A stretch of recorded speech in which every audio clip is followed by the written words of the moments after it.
안녕하세요. 저는 30대 후반의 남자입니다. 제게는 너무나도 비참하고 원통스러운 일이 있습니다. 그동안 누구에게도 말하지 못했고 저 혼자서만 소갈이하면서 끙끙 앓고 있었습니다. 하지만 많은 분들이 보고 계신 이곳에 제 고민을 말씀드리면 조금이나마 제 마음을 털어낼 수 있지 않을까, 혹은 조언을 얻을 수 있지 않을까 하는 마음으로 사연을 보내게 됐습니다. 지금부터 제 인생 모조리 박살나게 만든 이야기 털어놓을게요. 제 부모님은 젊은 나이에 저를 낳으셨습니다. 어머니가 20살이셨고 아버지가 21살 때 저를 낳으셨다고 하더군요. 원래는 그때 당시 밤낮으로 바쁘게 장사를 하고 있던 시기여서 저를 의도적으로 낳으려고 했던 건 아니었다고 합니다. 그렇게 계획도 없이 갑작스럽게 저를 임신하셨고 저를 낳게 되었습니다. 저는 바쁜 부모님을 대신해 어릴 때부터 성인이 될 때까지 할머니 손에서 자랐습니다. 그래서 저는 부모님보다는 사실 할머니를 부모님처럼 모시며 커왔었고, 제게는 누구보다도 부모님 두 분의 사랑이 애틋했습니다. 그나마 어머니는 최대한 시간을 내서 저와 놀아주셨지만 무뚝뚝한 아버지와는 일반적인 가정에 비하면 조금은 더 어색한 사이였죠. 게다가 부모님과 제 나이 차가 많이 나지 않다 보니 학창 시절에 어딜 가서 제 나이 듣고 부모님 나이 들으면 다들 놀라워하시곤 했습니다. 그땐 몰랐습니다. 젊은 부모님을 가지고 있다는 게 이런 비극의 시초가 될 줄은 꿈에도 생각하지 못했습니다. 아무쪼록 저는 고등학교를 졸업하자마자 우연치 않게 아는 분의 소개로 배시를 시작하게 됐습니다. 제 직업의 특성상 한 번 배를 타고 바다를 나가면 짧게는 3개월 정도 걸렸고 길게는 반년 이상 바다에 나가고는 했습니다. 그리고 육지로 들어와봤자 보통 짧게는 2주 안팎으로 머물렀고 길게 있어봤자 2달 정도만 쉬다가 다시 바다로 나갔습니다. 이러한 부분들이 조금은 힘들 때도 있었지만 사람은 익숙함이 무섭다더니 계속해서 하다 보니 힘든 것도 잘 모르겠더라고요. 그렇게 남들과는 다른 생활을 극복하면서 지내다 보니 어느새 제가 타는 배 안에서의 직급도 차츰 올라갔고 연봉도 대기업 연봉 부럽지 않게 벌어서 만족하고 있었습니다. 내성적인 성격이었기에 가끔씩 육지로 내려와도 연애할 생각도 크게 나지 않았고, 긍정적으로 생각하려다 보니 제 나이대 친구들보다 돈을 훨씬 많이 버니까 그게 마냥 좋았죠. 아무쪼록 월세를 내면서 살 바에는 돈을 꼬박꼬박 모으자고 생각해서 적금을 넣었고, 나머지 남는 돈은 부모님께서 사시는데 보태어 쓰시라고 용돈을 보내드렸습니다. 그렇게 시간이 흘러가다 보니 제 나이도 어느덧 20대 중반이 되었습니다. 처음에는 일도 힘들고 생활에 익숙하지 않았던 터라 여자 생각은 전혀 나지 않았는데, 일은 눈 감고도 할 정도로 익숙해져 갔고 모아놓은 돈만 많이 쌓여가다 보니 그때부터는 많이 외로워지더라고요. 그래서 저는 친구를 통해 소개팅 좀 시켜달라고 하게 됐습니다. 그렇게 육지로 들어올 때마다 소개팅을 받았죠. 근데 항상 문제가 되는 건 다름 아닌 제 직업이었습니다. 항상 데이트를 즐겁게 하다가도 제가 일하는 방식을 들으면 하나같이 여자들은 기겁을 하더라고요. 이해가 되지 않는 바는 절대 아니죠. 한번 육지로 와봤자 길어야 2달만 머무르다 헤어지고 바다로 나가면 길게는 반년 이상을 보내다 오는데, 어찌 보면 기약 없이 이런 만남을 이어가야 하는데 문제가 아닐 수가 없었죠. 심지어 군대는 2년 정도만 기다리면 차라리 끝이 있었지만 저는 제 직업을 포기하지 않는 이상 끝이 나지 않는 거였기에 그렇게 기겁하는 모습을 이해했습니다. 그렇게 저는 매번 소개팅에 실패를 하다 보니 아버지께서 보다 못했는지 갑자기 제게 소개를 받아보겠냐고 하시더라고요. 지인분 딸인데 아주 참하고 마음씨도 예뻐서 연락처를 물어놨다고 하셨습니다. 그래서 저는 넙죽 소개를 받겠다고 말씀드렸고 만나게 되었습니다. 처음 만난 그 여자는 아버지의 말대로 외모도 참했고 성격도 좋았기에 저는 첫눈에 반하고 말았습니다. 그래서 기존에 소개받던 여자들과는 달리 이 여자와는 꼭 연애를 하고 싶다란 생각이 컸었죠. 그래서 무식하고 이상해 보이건 알았지만 제 통장부터 깠습니다. 저는 직업이 남들과는 달라서 제약이 있는 부분도 있지만 나중에 제 가족 다 먹여 살리고 싶어서 이렇게 열심히 일하고 있다고 했습니다. 그러자 그 여성분은 갑자기 웃으시더라고요. 비웃는 게 아니라 첫 만남의 통장을 보여주는 제 모습에 갑자기 너무 귀엽고 웃겨서 웃었다고 했죠. 그 순간 저는 이 여자의 행동을 보고 마음속으로 그린라이트인가? 라는 생각이 들었습니다. 그래서 저는 더 침착하고 조심스럽게 말했습니다. 제가 바다로 나가고 육지에 머무르는 그런 기간들에 대한 얘기부터 시작해서 이것저것 많은 대화들을 나누었습니다. 그리고 제 진심을 알아줬는지 저희는 교제를 시작하게 되었습니다. 남들과는 너무 다른 교제 방식에 미안하기도 했지만 다른 사람에게 참아 보낼 수가 없었습니다. 많이 이기적인 걸 알았기에 제 모든 진심을 다해서 아껴주고 사랑해줬습니다. 그래서 아내와 1년 정도 사귀었을 무렵 저는 아내에게 프러포즈를 하게 됐습니다. 못난 저 때문에 이렇게 제약적인 만남을 해주는 것도 미안한데 고생하는 모습 보고 싶지 않다고 했습니다. 처가댁은 저희 집과 마찬가지로 돈이 많거나 그런 건 아니었습니다. 평범하게 직장 생활을 하고 계신 장인어른과 가정주부로 살아오신 장모님이셨죠. 그리고 제 아내는 공부에는 별 관심이 없었지만 지방 대학을 나와서 중소기업에서 격리로 일을 하고 있었습니다. 근데 회사에서 집까지 왕복 2시간이 넘게 걸리는 거리라 늘 마음이 쓰였습니다.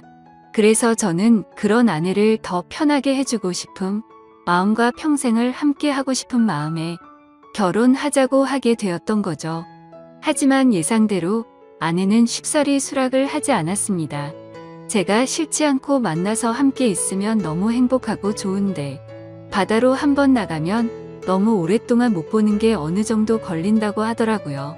근데 평생 그럴 걸 생각을 하니 생각할 시간이 필요할 것 같다고 했습니다. 그래서 저는 지금처럼 연애를 하면 내가 육지로 나와서도 우리는 약속 시간을 정해서 서로 만나고 또다시 집으로 헤어지고 하는 거 시간이 아깝지 않냐고 했습니다. 함께 같이 살면서 조금이라도 더 오랫동안 계속 붙어 있는 게 좋지 않겠냐고 말했죠. 그리고 제 진심을 담아서 말했습니다. 출퇴근하느라 고생하는 것도 그만했으면 좋겠고 하루라도 빨리 우리를 닮은 아기를 낳아서 더 행복한 가정 만들고 싶다고요. 그러자 아내는 고민 끝에 결국 제 프로포즈를 수락해줬습니다. 그렇게 저희는 서둘러서 양가 어른분들을 모시고 상견례를 마쳤고 다음에 육지로 돌아왔을 때 결혼하기로 날짜까지 정하게 됐죠. 참으로 미안했습니다. 제가 신혼준비를 도와주지 못해서 아내는 제 어머니와 같이 대부분의 결혼식 준비를 함께하게 되었고 그러는 과정에서 친엄마 친딸처럼 친해졌더라고요. 그래서 저는 아내와 상의 끝에 저희 부모님을 모시고 함께 지내기로 했습니다. 아무래도 제가 자리를 비운 사이 혼자 쓸쓸히 지낼 아내를 생각하니 마음이 쓰이더라고요. 그렇게 저희는 결혼식을 하게 되었고 참 감사하게도 저희는 허니문 베이비가 생기게 되었죠. 저는 바다에 나가 있었고 아내의 임신 소식을 듣자마자 너무 신이 나서 같이 일하는 동료들에게 실컷 자랑을 했고 참 많이 행복했습니다. 저는 기대에 부풀어 행복한 가정을 꿈꾸며 열심히 돈 벌자라는 마음으로 즐겁게 뱃생활을 했습니다. 그렇게 시간은 흘렀고 제 아내는 세상 누구보다 예쁜 딸아이를 출산하게 됐죠. 정말 어릴 적부터 꿈꾸던 가정을 만들고 있는 것 같아서 눈물나게 행복했고 제 인생에 아내와 딸만 있으면 그 어떤 일도 다 할 수 있겠다고 생각했습니다. 그리고 앞으로 아이가 생겼는데 분가를 하는 게 좋을지 물었습니다.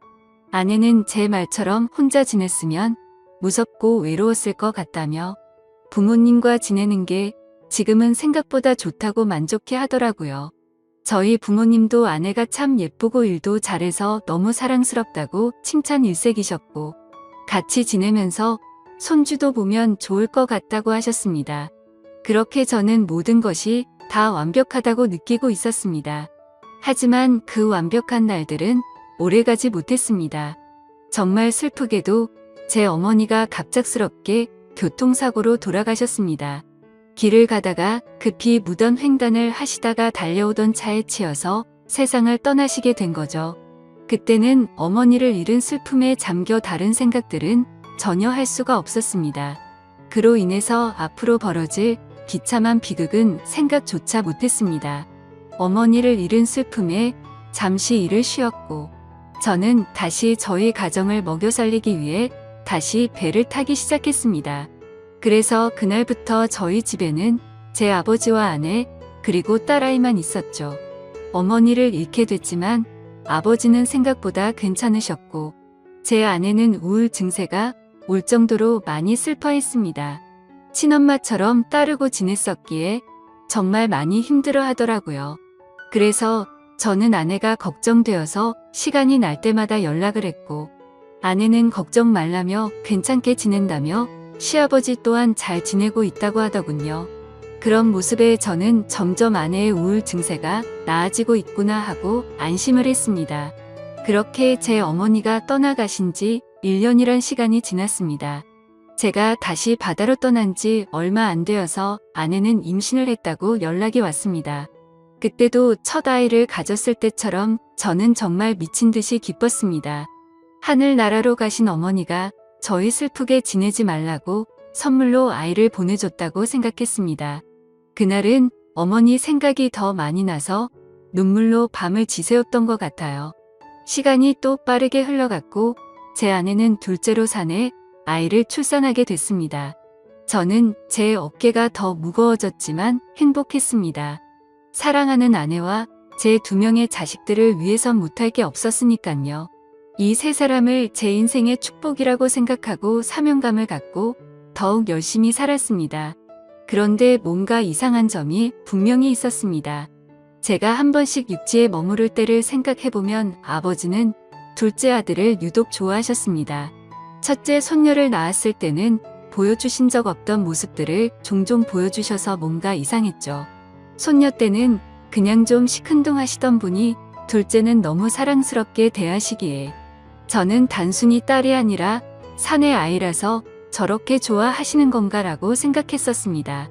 그러던 어느 날 제 인생에서 가장 비참하고 충격적인 순간의 날이었습니다. 날씨가 좋지 않은 바람에 저희는 예정보다 일찍 하선을 하게 되었습니다. 그래서 깜짝 놀래켜주고 싶은 마음에 미리 연락 없이 즐거운 마음으로 집으로 향했죠. 그때 시간은 한창 아이들이 유치원에 가 있을 시간이었습니다. 저는 저를 보고 반가워할 아내를 상상하며 현관문 비밀번호를 누르고 들어갔습니다. 그런데 뭔가 느낌이 쎄하더군요. 문을 열자마자 아내가 반가워하면서 뛰쳐나올 거라 생각했는데 아무 말도 없이 안방에서 조용한 인기척만 들리더군요. 설마 아내가 딴 남자와 불륜짓을 하는 건가라는 생각에 극도로 심장이 쿵쾅거렸습니다. 불길한 예감을 안고 그대로 신발도 벗지 않고 달려 들어가서 안방 문을 벌컥 열었습니다. 아니다 다를까. 불길한 제 예감은 적중했고 제 예상대로 아내는 바람을 피우고 있었습니다. 근데 더 충격적인 건 진짜 상상조차 못한 현장을 목격했기 때문이죠. 저는 아내가 바람을 피워서 다른 남자를 집안에 끌어들였구나 생각만 했지. 제 아내와 함께 있었던 상대가 제 아버지일 거라고는 감히 상상조차 하지 못했습니다. 안방문을 여니 아버지와 아내는 다급하게 옷을 입고 있었고 저와 눈이 마주쳤는데 저는 정말 어떤 심정이 들었을까요? 너무 충격을 받은 저는 그 자리에서 주저앉았습니다. 생전 처음 알았습니다. 사람이 얼마나 충격을 받으면 주저앉는지를 말이죠. 멍하니 넋 없이 아무 말도 못하고 있었습니다. 조금 뒤에 아버지라는 가면을 쓴 그 인간은 아무 말도 안 하고 도망치듯이 집 밖으로 나가버리더군요. 그리고 제 아내는 옆으로 다가와서 미안하다며 한 번만 용서해달라고 빌고 있는데 그때 기분은 너무 불쾌해서 목소리조차 듣기가 싫더라고요. 제 옆에서 울면서 아내는 제게 말했습니다. 시어머니가 돌아가시고 너무 우울해서 매일같이 너무 슬펐다고. 근데 제가 옆에 없으니까 병원까지 다닐 정도로 심해졌답니다. 그렇게 외로움이 극에 달했을 때 아내는 시아버지와 매일같이 술을 마시게 됐고 어느덧 술 기운에 자신도 모르게 실수를 하게 되었고 그 이후로는 누가 먼저라고 할 것도 없이 자연스럽게 이런 관계가 됐다고 했습니다. 당연히 이런 말도 안 되는 상황이 잘못된 건 알고 있었고 잘못된 상황을 바로 고쳐보려고 노력을 해봤었답니다. 하지만 아무리 노력해봐도 이미 엎질러진 물은 수습이 되지 않았다네요. 그래서 아내에게 언제부터 이런 짓거리를 했냐고 물었습니다. 시어머니 돌아가시고 6개월 정도 지나서부터였다고 하더군요. 정말 피가 거꾸로 솟는 듯한 기분이 들었고 그 말을 듣자마자 순간적으로 불안한 생각이 스쳐 지나갔습니다. 왜냐하면 아버지가 둘째 아들만을 유독 특별하게 아끼던 모습들이 떠올랐기 때문이죠. 저는 앞뒤 가릴 거 없이 직설적으로 물었습니다. 둘째 아들이 내 아이 맞냐고 하니까 아내는 아무 말도 없이 고개를 숙이고 있더라고요. 제가 빨리 대답하라고 소리 지르니까 아내는 미안하다며 울기만 하더라고요. 니네가 짐승이지 진정 사람이냐며 있는 힘껏 소리를 질렀습니다. 현관문이 열려 있어서 동네 사람들이 수군대면서 쳐다보고 지나가는데 그딴 건 전혀 눈에 들어오지도 않더군요. 저는 그 자리에 더 있다가는 정말 크게 사고를 칠 것 같아서 일단 집 밖으로 뛰쳐나갔습니다. 어떻게 이런 일이 실제로 일어날 수가 있나 생각했고 그 충격은 절대로 쉽게 헤어나올 수가 없더군요. 그래서 며칠 동안 정신을 잃어서 쓰러질 때까지 술을 마시고 모든 연락을 끊고 있었습니다. 그 힘든 와중에도 어떻게 해야 하나 현실적인 생각들을 하게 되더라고요. 이혼을 한다고 하더라도 제가 현실적으로 아이를 혼자 키울 수도 없는 상태였고 그렇다고 배운 게 이것밖인데 지금 하고 있는 직장을 그만둘 수도 없지 않나 생각했습니다. 게다가 제 아내가 몰래 만나던 남자가 무려 제 친아버지입니다. 사실 지금도 아버지라고 적지만 그런 관계라는 게 역겨울 뿐입니다. 아무튼 아버지라는 그 인간은 그날 집 밖으로 나가고 주랭랑을 쳤는지 지금 이 글을 쓰는 순간까지 그날 이후로는 단 한 번도 보지 못했죠.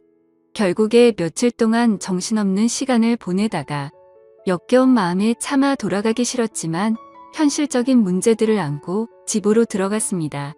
저를 보자마자 아내는 순식간에 달려와서 제게 무릎을 꿇고 빌었습니다. 제발 한 번만 용서해달라며 시아버지와 그러한 사실들이 동네방네 밝혀지면 자신은 도저히 살아갈 자신이 없다고 하더군요. 2번 다시 이런 일 없을 테니까 용서해달라고 빌었고 현실적으로 제가 어떻게 할 방법이 없으니 일단 당장은 그냥 대충 알겠다고 말했습니다. 사실 그날 이후로 말도 잘 섞지 않았습니다. 말만 용서를 한다고 한 거지 어떻게 용서가 될까요? 아무튼 이제는 제 아들인지 알았던 그 아이는 아들인지 형제인지 알 수가 없는 말도 안 되는 개족보가 되었습니다. 하지만 아무리 괜찮은 척 해가면서 억지로 테이프질을 한다고 이게 메워질까요? 그날 이후 저는 심각할 정도로 의처증이 걸린 것 같았습니다. 하루라도 아내와 연락이 안 되면 극도로 불안해지고 초조해져서 미쳐버릴 것 같더라고요. 그때부터는 제 생활은 엉망진창이 되었고 일상이 파괴되다시피 했습니다. 배를 타고 나가서도 일도 손에 안 잡히고 그때 역겨운 상상들이 떠오르고 도저히 버틸 수가 없겠더라고요. 결국 끝내 저는 정신과까지 다니면서 약을 먹고 치료를 받았죠. 병명은 공황장애와 폐쇄공포증까지 겹쳐서 생겼다고 하더라고요. 그래서 저는 그날 이후 제가 애착심을 갖고 일하던 배실을 그만둘 수밖에 없었습니다. 그렇게 결국 배실을 그만두고 먹고는 살아야 했기에 관련 업종의 직업에 취직했고 예전과는 비교도 안 되는 부족한 월급을 받으면서 집으로 들어가 살게 되었습니다. 하지만 지금 생각해보면 제 스스로도 이상하다고 느낄 만큼이나 정신적인 압박감이 심했던 것 같습니다. 아내와는 하루가 멀다 하고 매일 같이 싸우기 바빴습니다. 그리고 제정신을 유지하는 게 싫어서 퇴근하면 항상 술을 취할 때까지 마셔댔죠. 그런 관계를 지속해오다 보니 결국 아내도 참고 참다가 결국 이혼을 하게 되었습니다. 아이들은 아내가 데리고 살기로 했고, 저는 너무 괘씸한 아내에게 양육비는 1년치만 주겠다고 했더니 아내는 아무 말도 하지를 못하더군요. 그렇게 저희는 이혼을 하게 되었고 벌써 2년이라는 시간이 지났습니다. 한때는 아버지였던 그 인간은 혹시나 아내한테 찾아가는 거 아닌가 싶어 몰래 아내를 뒤따라 다녀보기도 했지만 그런 건 아닌 것 같았습니다. 이제는 그 인간이 죽었다고 하더라도 전혀 슬플 것 같지도 않고 평생 보고 싶은 생각이 단 1%도 없습니다. 요즘에는 알고 보니 제 아내였던 사람은 아이들 키우느라 일을 하는데 형편이 너무 어려워서 말이 아니라고 하더군요. 지금은 시간이 지나가다 보니 조금은 신경은 쓰이기도 하고 이렇게 제가 행복하게 생각했던 가정이 무참히 끝나버리는 게 맞나 싶기도 합니다. 근데 그런 생각이 들면서도 제 아버지란 인간과 함께 했었던 아내를 죽을 때까지 잊을 수가 없을 텐데 섣불리 판단하는 게 절대로 안 되네요. 여러분들이라면 어떻게 하실 것 같나요? 저보다 인생 경험도 많으시고 훌륭한 분들이 많으실 것 같아서 여쭤보고 싶습니다. 댓글로 생각을 남겨주시면 제가 어떻게 결정할지 큰 도움이 될 것 같습니다. 감사합니다.